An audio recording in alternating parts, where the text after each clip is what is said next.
और कैसे? देखिए, पहली बात ये कि सिविलियन पे अटैक नहीं हो रहा है, अटैक वहां हो रहा है जहां अमेरिकन हैं। अब अगर उसमें अटैक के दौरान कोई आ रहा है तो उसको अब क्या किया जा सकता है। दूसरे ये कि ईरान अगर बैठेगा तो अपनी शर्तों के साथ बैठेगा कि अमेरिका अपने बेस को यहाँ से हटाए, यहाँ पे एक पीसफुल अमन के जरिए से जो जिसका मुल्क है वो उस मुल्क के जरिए से वहां अपना रहे, और अमेरिका का कोई भी यहाँ पे इंटरफेयर ईरान अब बर्दाश्त नहीं करेगा। और जिस तरह से उन्होंने मारा है ये तो जंगी क्राइम है, इसका तो जवाब देना होगा। आपने 170 बच्चों को मारा, आपने जंग थोपा है, और जंग थोपा है तो जी। अब आगे क्या सिचुएशन बनती है वो तो वहां का जो लोग हैं जो सिस्टम में हैं वो फैसला बिल्कुल इमाम करेंगे। साहब, क्योंकि वक्त लेकिन कम ईरान है। इतनी आसानी से जैक भी हमारे पीछे साथ हटने है। वाला जैक नहीं है। साहब, इसका जवाब दीजिए। जो लगातार ईरान ये भी बोल रहा है, हालांकि वहां तो बहुत मौतें हुई हैं, लेकिन स्कूल पर टॉमहॉक मिसाइल से हमला, और ईरान की तरफ से दावा वहां पर सैकड़ों बच्चे मारे गए।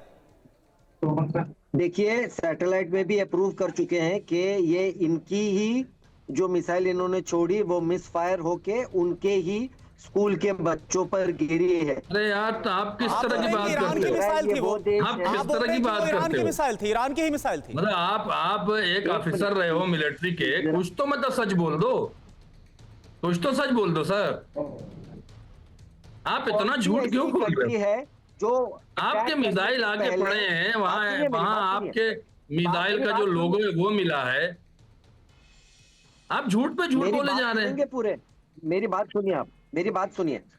अब क्या सुने? सच बोलो तो सुने ना, सही बोलो तो सुने। ज़ैदी साहब सुन आप लेते झूठ हैं। बोल रहे हो। एक बार जो आपने बात रखी है ना, उस 170 पर सुन बच्चों लेते को हैं। मारा, उस पर कह रहे हैं कि हमने मार दिया। जैक क्या बोल रहे हैं, एक बार सुन लेते हैं जी। बोलिए, सच बोलिए ना, कायदे की बात बोलिए जो सुनने लायक हो। तो आप मुझे मौका दीजिए बोलने के लिए। सच बोलिए। कौन सी ऐसी कंट्री है जो अटैक माफी मांगिए पहले आपके खुद के लैंग्वेज में, अरबिक में पैम्फलेट्स हम लोग फेंकते हैं प्लेन से कि हम लोग ये जगह पे अटैक करने वाले हैं, ये जगह आप खाली कीजिए, ठीक है? स्कूल पे आप अटैक करेंगे? आप और आपके जितने भी स्कूल पे अटैक करेंगे आप। जब भी इजराइल पे अटैक, अगर आपको स्कूल पे अटैक करना था तो स्कूल के टाइम पे आप अटैक करेंगे। चलिए, आपको बिल्डिंग उड़ाना था हॉस्पिटल से। जैक साहब, अगर आपको बिल्डिंग उड़ानी थी स्कूल की तो रात में उड़ा देते। जब बच्चे पढ़ रहे थे तो आपने स्कूल उड़ाया है। आपकी तो आदत है, आपने गाजा में मारा इसी तरह बच्चों को। आप तो बच्चों के कातिल हैं, आप तो मारेंगे इसी तरह से बच्चों को। है जो खुद के लोगों को मार आपके तो मुंह में खून लगा हुआ है। Israel is the only country.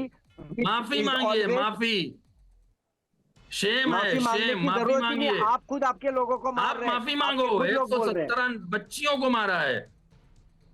Human right को आपने ब्रेक किया है, सैटेलाइट में। चलिए ठीक है, ठीक है, ठीक है। ये जो बहस है वो मुझे लगता है कि अभी फिलहाल इसका कोई अंत होने वाला नहीं है, क्योंकि दोनों तरफ से कि करुणा कि इजराइल फॉल्स फ्लैग ऑपरेशंस चला रहा है, क्योंकि कई जगहों पर ऐसे हमले बिल्कुल ऐसे दावे भी ईरान ने पूरी तरीके से डिनाई भी कर दिया। एग्जैक्टली। और एक और बड़ी खबर, तनाव के बीच तुर्की में नाटो की बहुत बड़ी तैयारी।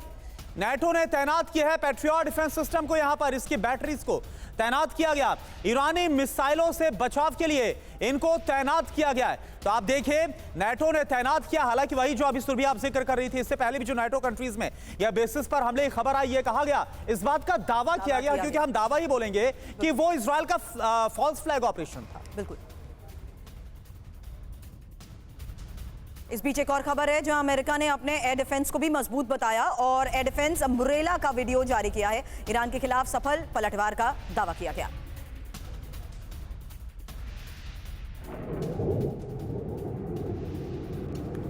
और एक और बड़ी खबर, ईरान पर नए सिरे से हमले की तैयारियां। ईरान के लिए ब्रिटेन से उड़े अमेरिकी बॉम्बर्स, ईरान पर नए सिरे से एयर स्ट्राइक का प्लान।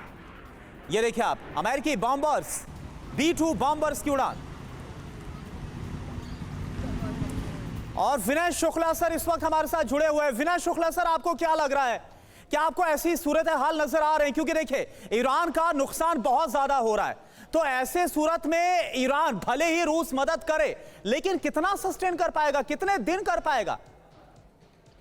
अब रूस ने कहा है कि वो मॉरल सपोर्ट करेगा उसका, मेनली क्योंकि एक किसी देश पर जो है सार्वभौम देश पर हमला के बाहर से होता है विदेशी ताकतें करती हैं और वहाँ की सरकार के सारे नेताओं को मार डालती है। हाँ। ये एक बहुत बड़ा चैलेंज है ईरान के लिए नहीं, दुनिया के लिए भी है, क्योंकि वहाँ मजदूरों को देखिए, इधर ईरान है, अब हमारे पड़ोस में भी कहते हैं कि अफगानिस्तान में भी कुछ गड़बड़ हो रही है, वहां भी कुछ होने वाला है।